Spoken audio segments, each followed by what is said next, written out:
The Trial of Sorrow. Aokigahara, the descent into despair. Hinomaru felt the pull of the forest, the moment his white smoke teleportation deposited him at the tree line. It was not a place of silence, but a place of constant, overwhelming whispers, the psychic echo of 1,000 heartbreaks. The air was unnaturally heavy and frigid, the ground soft with damp soil that seemed to absorb all light and hope. As he moved deeper, his superhearing became a curse. Every sighing breeze was a final mournful breath, and every snapping twig felt like the last thread of a soul giving way. His focus, usually razor-sharp, was compromised by the forest's overwhelming spiritual contamination. Through his mask, a thin stream of crimson liquid, the physical manifestation of his unbearable grief, began to leak from the skull-like socket around his eyes. He was crying. The spectral voice of Yuki, his guide, was a desperate whisper in his mind. Hinomaru, fight the feeling. Focus on the light you carry. The trap of the Reaper. He found the central clearing, a place where the misery was thickest. Here the demon collective of sorrow, Kage no Nageki, manifested. First came the Reaper of Despair, a colossal, shifting figure of black, weeping smoke and bone-white cowl.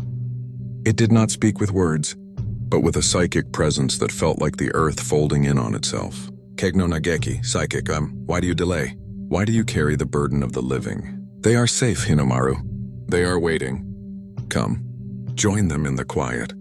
The Reaper projected a flawless illusion. Hinomaru stood in his home, his pregnant wife smiling at him, his 3-year-old son running into his arms. The peace was absolute. It was the lethal offer of eternal oblivion. Scattered around the edge of the clearing were the demon's true victims, the lost children of Japan.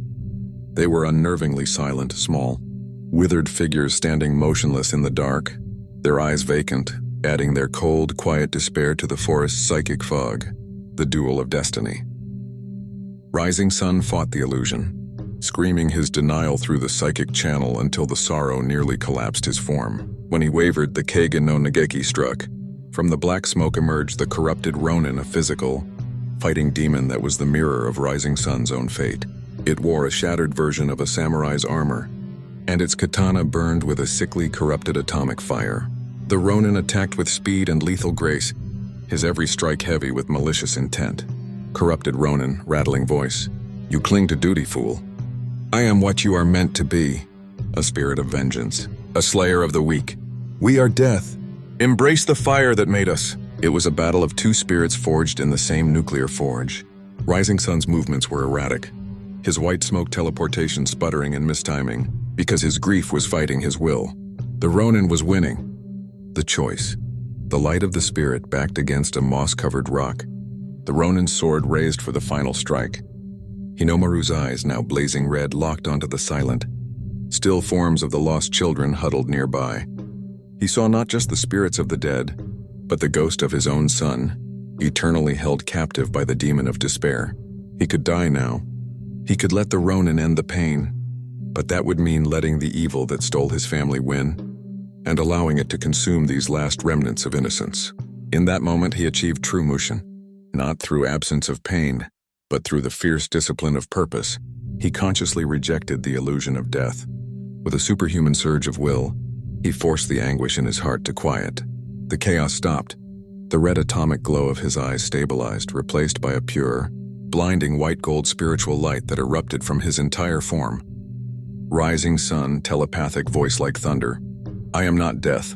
I am the spirit of Japan. I am the vanquisher of evil. He channeled the power into the holy katana. The blade flared with the fierce, cutting through the demon's dark armor and striking the very core of the Reaper of Despair. The Kage no Nageki was instantly consumed by the holy light. Its black smoke shrieked and vanished. As the demon dissolved, a pulse of peace washed over the forest. The lost children, momentarily freed from the despair, began to glow with a faint, peaceful light before finally moving on to their rest. Rising Sun stood alone, his body shaking, his armor scorched, and his face streaming tears.